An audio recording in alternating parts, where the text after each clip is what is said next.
Olá pessoal, boa tarde. Vamos começar uma leitura.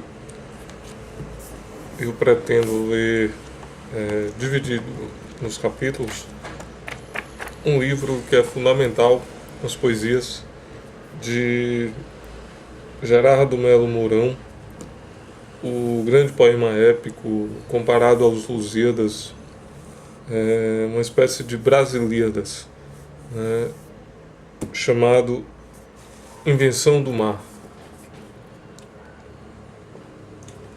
É uma grande obra, uma obra monumental, que o Gerardo Melo Mourão realizou um trabalho esplêndido, muito fundamental.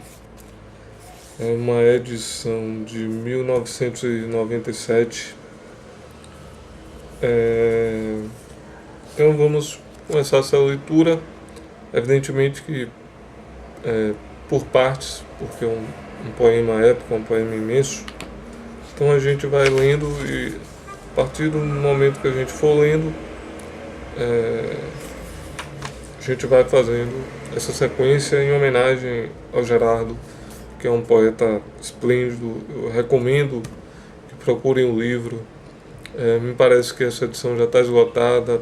Seria interessante mandar cartas para a editora para que se lancem novas edições e que se busque o livro nos sebos. Os sebos ainda se encontram. Então ele começa com uma abertura, né? A memória de Luiz Gonzaga. Homero canta a dor dos mares do sertão e seus viventes. Em memória de Afonso Botelho, Almeida Salles, Ângelo Simões de Arruda, Dantas Mota, Efraim Tomás, Hélio Pellegrini, Heraldo Barbui, Jorge Pérez Roman, José Francisco Coelho, José Geraldo Nogueira, Moutinho, Napoleão Agostinho, entre outros, que é uma sequência grande de nomes aqui. Vamos lá. Ele coloca a abertura com os epitáfios e ele vai dizendo: escritos entre 1995 e 1996, estes cantos têm seu momento seminal em 1964, durante os anos de exílio no doce país do Chile. Ali aprendi a dar umas sofridas aulas sobre as Américas, seus achamentos e seus enigmas, especialmente as Américas de língua latina. Ali, de certo modo, chegou o sopro do poema, entre o porto de Valparaíso e os ares de Vinha del Mar. Em dias e noites e céus e vinhos, na inquieta Escola de Arquitetura da Universidade Católica, pendida de penedos altos, debruçados sobre o Pacífico, o outro lado em que se fecha o parêntese das águas continentais, contraponto do mar Atlântico. Ali foi seu roteiro sugerido pela aventura poética de Godofredo Yomi, iniciada com a Santa Irmandad de la Orquídea, que já fizera, desde 1940, a navegação mediterrânea e a das águas marítimas e fluviais do Brasil e do Prata, tomando caminhos de bandeirantes e navegadores dos dias aurorais da invenção do nosso mundo. Andamos, escoteiros ou em bando, os caminhos de Raposo Tavares, Borba Gato, Fernão Dias, entre Piratininga, Paraná, Santa Catarina, São Pedro do Rio Grande do Sul, países missioneiros aqui e além fronteiras, a Banda Oriental, a Argentina, o Paraguai, o País das Gerais, a beleza dos Goiáses, do Anhanguera e as catas dos Cuiabás, a pé, a cavalo, a canoa e de avião. Repetimos os caminhos da Casa da Torre, entre Bahia e o Piauí, e os caminhos de Pedro Teixeira, de Belém ao Amazonas, ao Acre, ao Amapá, fronteiras da Guiana, a Colômbia e o Equador. Desembarcamos, como Pero Lopes nas praias de Pernambuco, da Bahia, do Ceará Grande, em todas as angras do país do Nordeste, Sergipe, Alagoas, Rio Grande, Paraíba do Norte, o Piauí e o Maranhão, e navegamos as serras, os sertões, até o raso da Catarina, nos rastros de Canudo, por engenhos de cana e vilas da guerra holandesa, e as insurreições dos primeiros fazedores de pátria. A segunda estrofe da aventura começou pelo Chile, desceu a Patagônia, Argentina, subiu pelos mares costeiros, pelos desertos de Atacama, Coquimbo, Copiapó, Arica, Tacna, e pelos caminhos dos Andes do Peru, Pucallpas desoladas, Bogotá, comarcas, selvas e serras da Colômbia, e as avenidas de neve do altiplano boliviano e a Venezuela de Bolívar. Nesta anábase e catábase da América, tomou parte um bando de poetas, pintores, escultores e arquitetos. A viagem foi documentada numa preciosa e inesquecível bitácora, um diário de bordo da navegação terrestre por vários países, em que todos os navegantes deixaram escritos textos de um memorandum épico lírico dos achamentos, da mera invenção dos chãos, andados e estimados.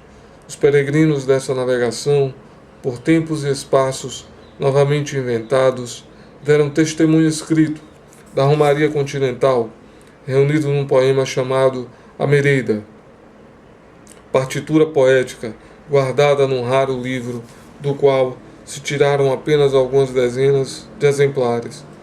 Depois contemplei o mar de Lagos, no Algarve, as ribeiras do Tejo, o cabo de São Vicente e os ventos salgados de Sagres, onde sonhava o infante.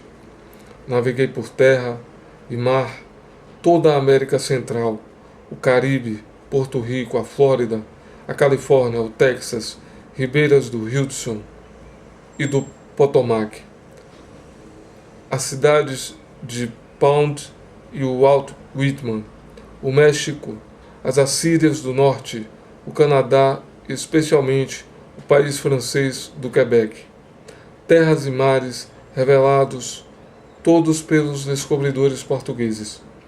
Parei também nas estações e aguardas das viagens tenazes ao mundo Atlântico, nos Açores, na Madeira, por Marrocos e Senegais, e as amadas ilhas africanas do Cabo Verde. Dessas travessias e dessa convivência, pude adivinhar e tocar com as próprias mãos a espantosa grandeza dos portugueses, até nas Índias da Goa de Ouro, em Macau, na China, na Conchinchina, no Japão, na Tailândia, na Malásia, na Indonésia e nas Filipinas, por onde naveguei na espuma do galeão de Manila e das caravelas redondas. Eles inventaram o mar. Quem inventou o Brasil? Pois o Brasil é uma invenção do mar, inventado por Portugal, incorporado pelos bandeirantes e fundado pelo sangue das gentes do Nordeste. Na guerra holandesa, gentes de pré ou de prol de nossas três raças, negros, índios e portugueses. Gerardo Melo Mourão. 2. Partitura do poema ou pequena viagem, digamos, ao interior da poesia. Em trechos de cartas violadas entre poetas e um post-scriptum, ou dois, ou três, ou mais.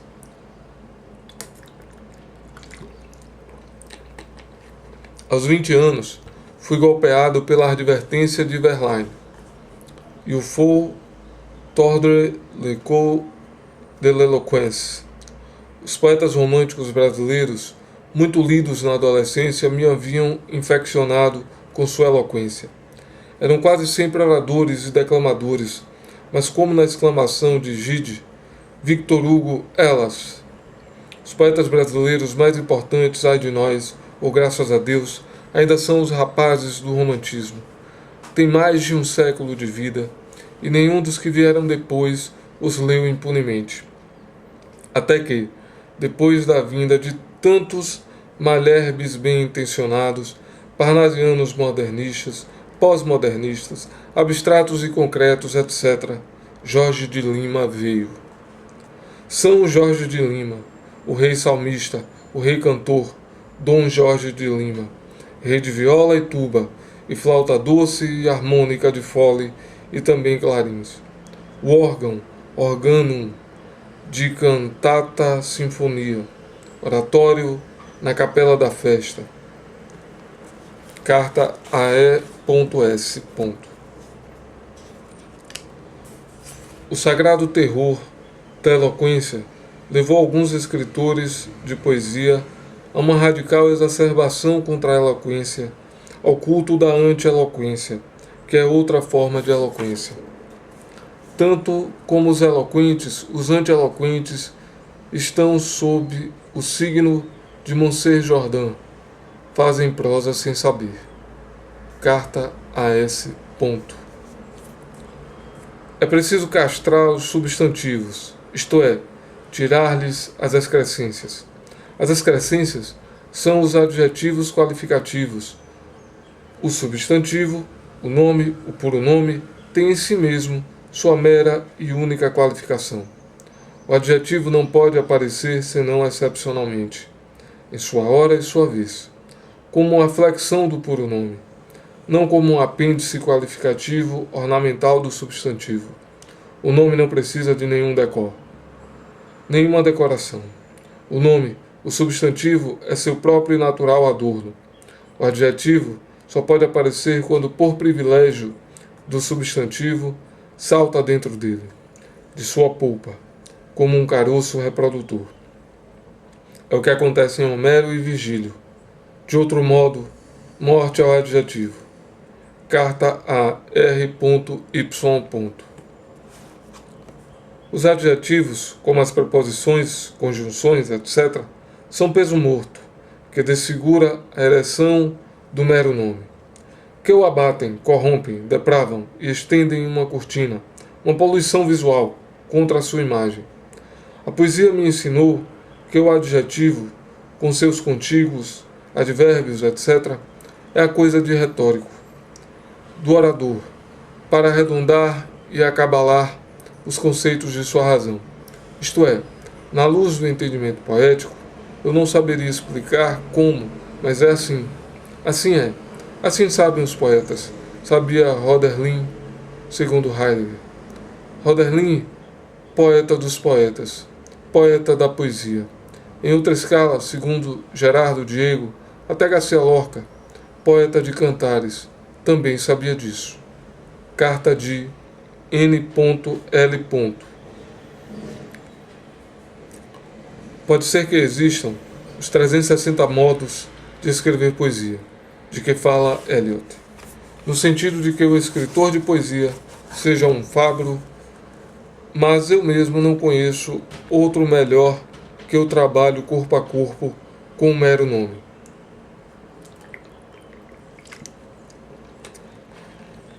Isto porque as imagens são as comparações, as alegorias simbólicas não são a coisa da poesia, de seu conhecimento mágico. A coisa da poesia é a metáfora, um nome que se transporta de si mesmo, a si mesmo, e a outro nome, e a outro nome, e a outro nome. Então, a coisa é enumerar, nomear, e nomear e tornar a nomear os nomes, referir, transferre, difere, referre. Não sei se o Walt Whitman é o puro poeta, mas há às vezes em suas estrofes um vigor oracular, uma força natural que não tem nada a ver com a eloquência da invectiva de Verlaine. É o vigor elementar e salubre das coisas e lugares e pessoas, chamadas por seu próprio nome, infinitamente, ou até onde podemos ouvir.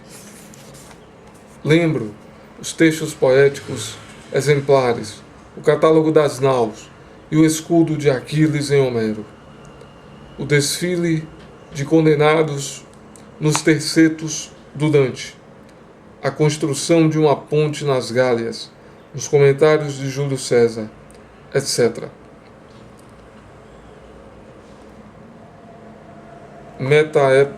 Metapopa. Tem dois nomes em gregos aqui, eu não sei bem pronunciá-los. Levar além e mais além. Carta a E.S.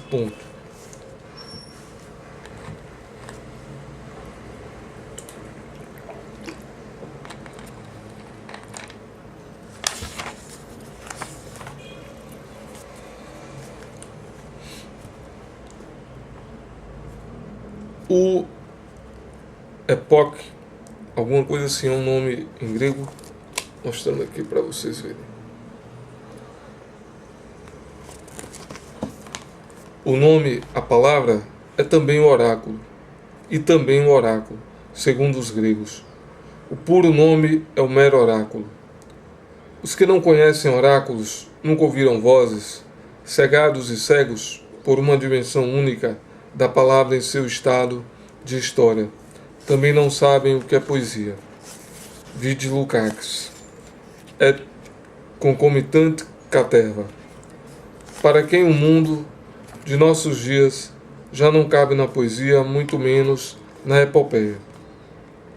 A poesia e a epopeia são contemporâneas dos deuses, e como os deuses estão mortos, o mundo já não cabe nas expressões mágicas do conhecimento órfico. A única coisa que um escritor de nosso tempo lograria, segundo esses filisteus, seria escrever uma novela. A novela, le roman, o romance, diz explicitamente um deles, creio que Lukács, é a epopeia dos nossos tempos, a única epopeia possível no mundo sem deuses. Nosso tempo, qualquer tempo que haja, cortado o cordão do umbigo com o mito e a eternidade, é um tempo indigente. Mas se tiraram tudo ao homem de nossos dias, há uma coisa que permanece inconfiscável. O nome, a palavra substantiva, o oráculo. Depois, onde estão os limites entre a poesia e a prosa do romance de Dostoiévski, Tolstói, etc.? Onde estão esses limites? Até em reportagens e textos de história, como em Os Sertões, e mesmo em reportagens que às vezes lemos em nossos jornais diários. Veja algumas linhas do diário de C.G. dos diários militares de M.T.T. e de discursos de B.M. Carta a E.S. e a X.K. Só para vocês verem como é esse finalzinho. Carta tal. Despojado de tudo neste século indigente, só te restou o nome. Então, por que ousar uma epopeia? Vigílio queria rasgar a sua. Augusto não deixou, e graças a isso temos a Eneida. Não deves rasgar. Espera um Augusto ou um auto de fé. Vozes vinda de E.B. e de V.F.S.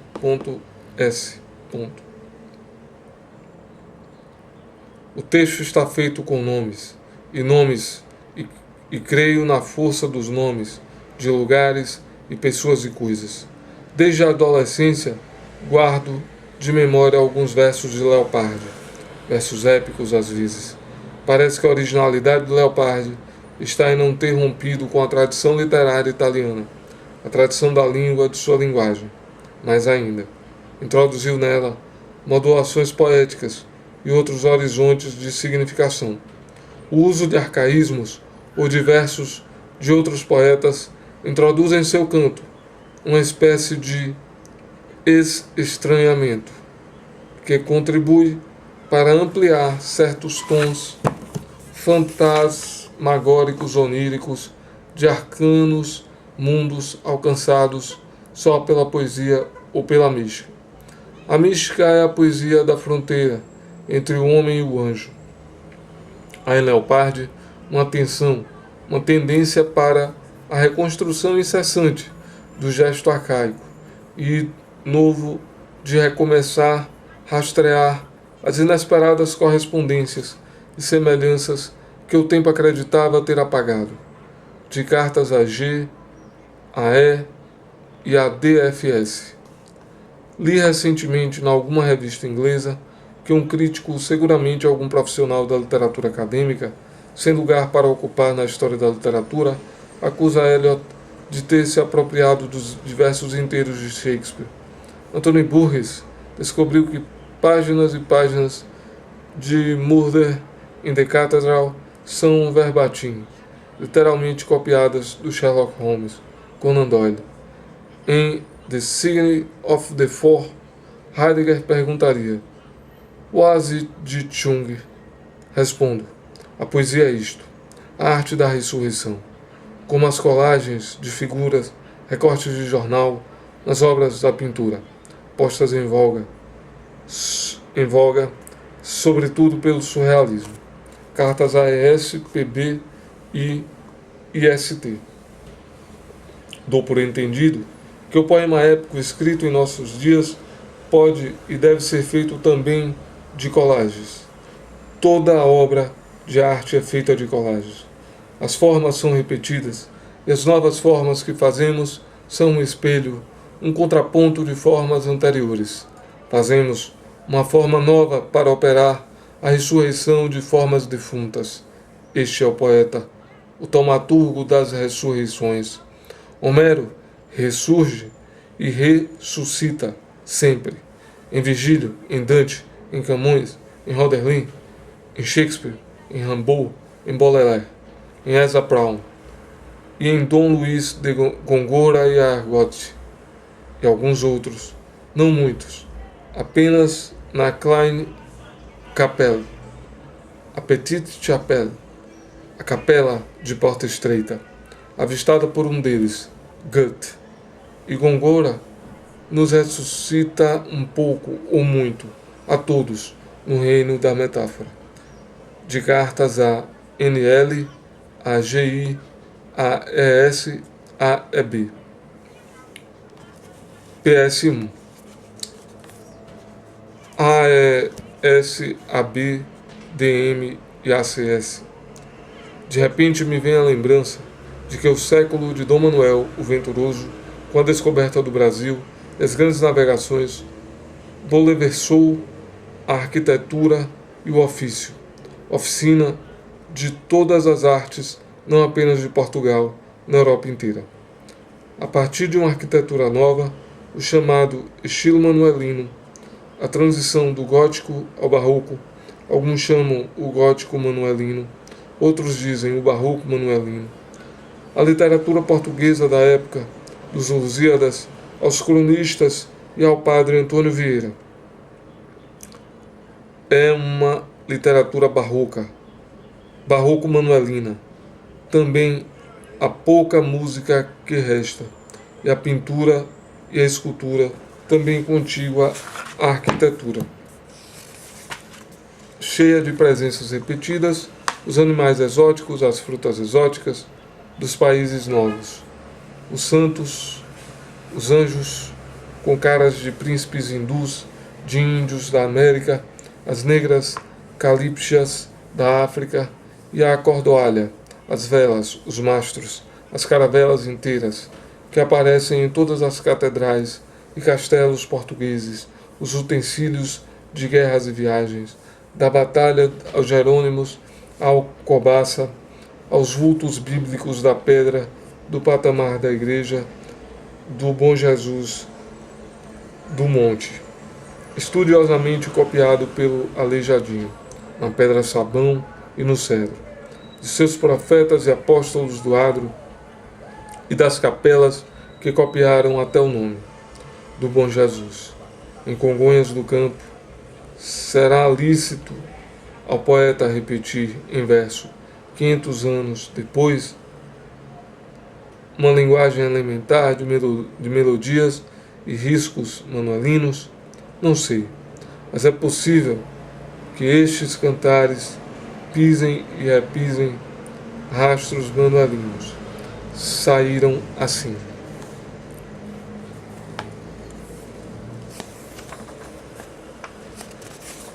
PS2. De carta a AES. Deves lembrar-te de que o canto 18 da Ilíada, talvez o mais musical de todos, onde se incorporam as metáforas como filhas do mar, considerado pelos críticos acadêmicos de todos os tempos, não tem acesso ao puro Homero, como uma colagem de interpolações no seio de um texto existente. Não sabem que as armas de Heitor têm mais séculos que um Picasso. Ora, se tudo é interpolação, nada é interpolação.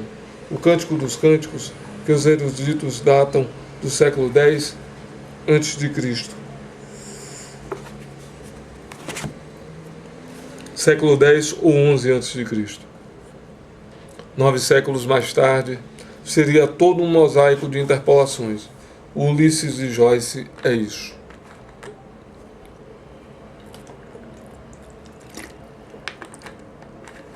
Há pessoas que não sabem sair do círculo de giz da crítica acadêmica. Felizmente, aos que sabem morar na dislexia criadora.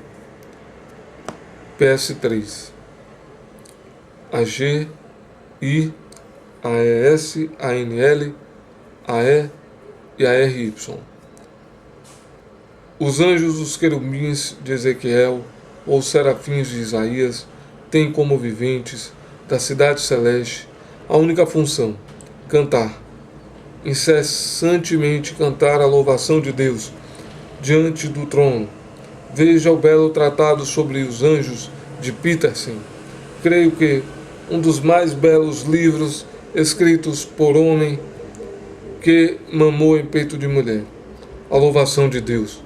A louvação é imanente ao mundo eterno onde ele reina. A louvação é repetida dia e noite, nos dias e noites da eternidade.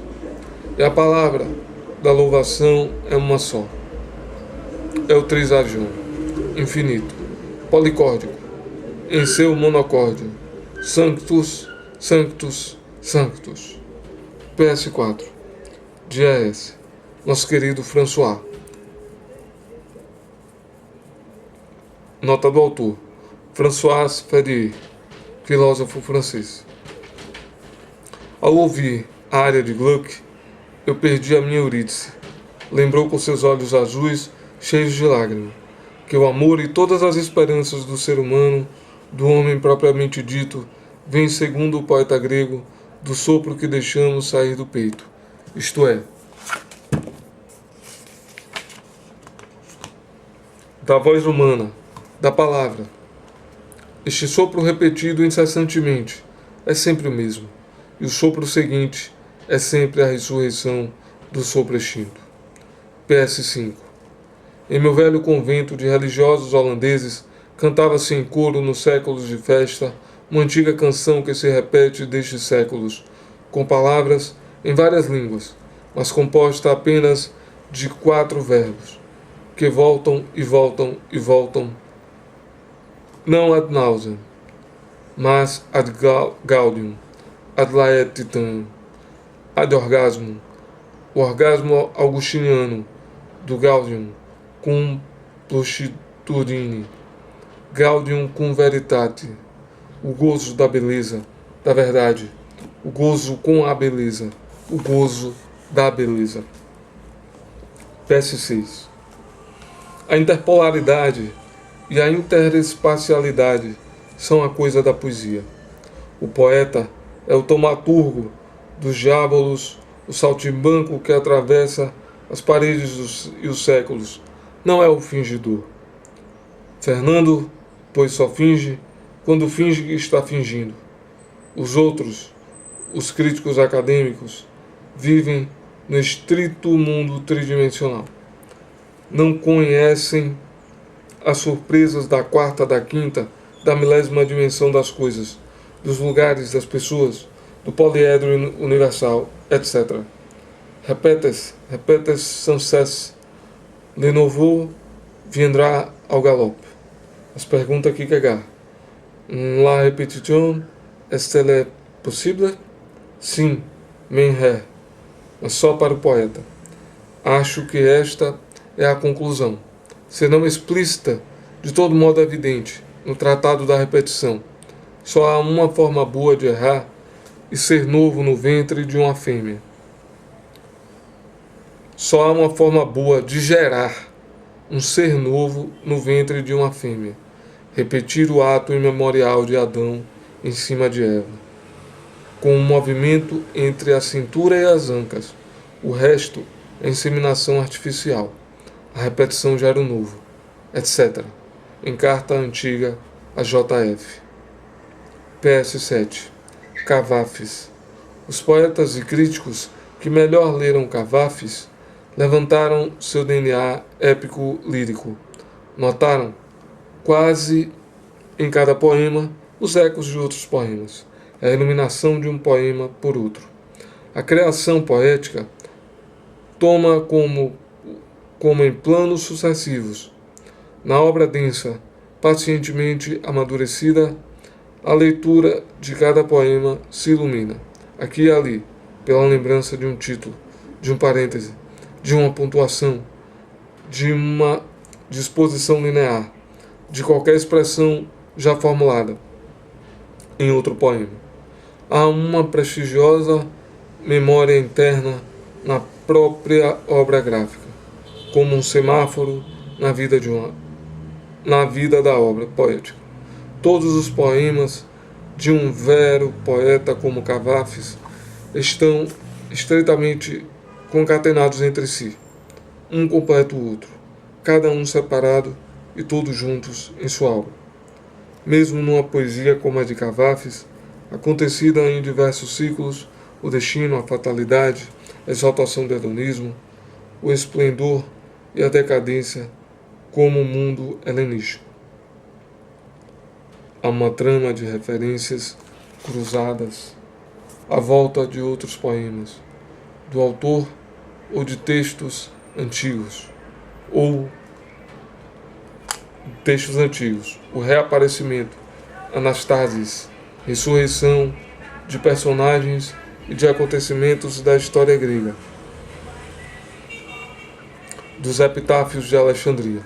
Há um sistema arterial no corpus canônico, em que circulam todos os poemas. A propósito disso, dizia o poeta Yorgos Seferis: minha impressão pessoal é de que, a partir de um determinado momento, a obra cavafiana deve ser lida e considerada não como uma série de poemas separados, mas como um único poema em curso, um work program, como usava Joyce, que só termina com a morte. Essa unidade na obra de um poeta é sua graça, gratia sua caris, la graça. Na intratextualidade e intertextualidade, Cavafis,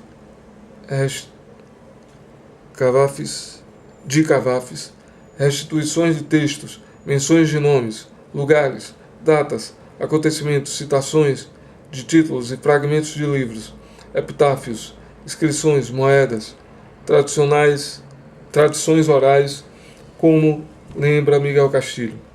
Digamos que é um privilégio, Danae, nascer grego, de qualquer parte da Magna Grécia, falando grego. Mas Derek Walcott, um negro poeta, nasceu falando inglês e a língua crioula de sua ilha do Caribe, inglês. E escreveu seus Homéricos, e é do mesmo sangue, da mesma raça poética de Cavafis, o alexandrino, de carta DS, com cópia para XK, GT e PRF, no reino melhor do Dante, com E e N e os outros. Gerardo Melo Mourão. Isso aí.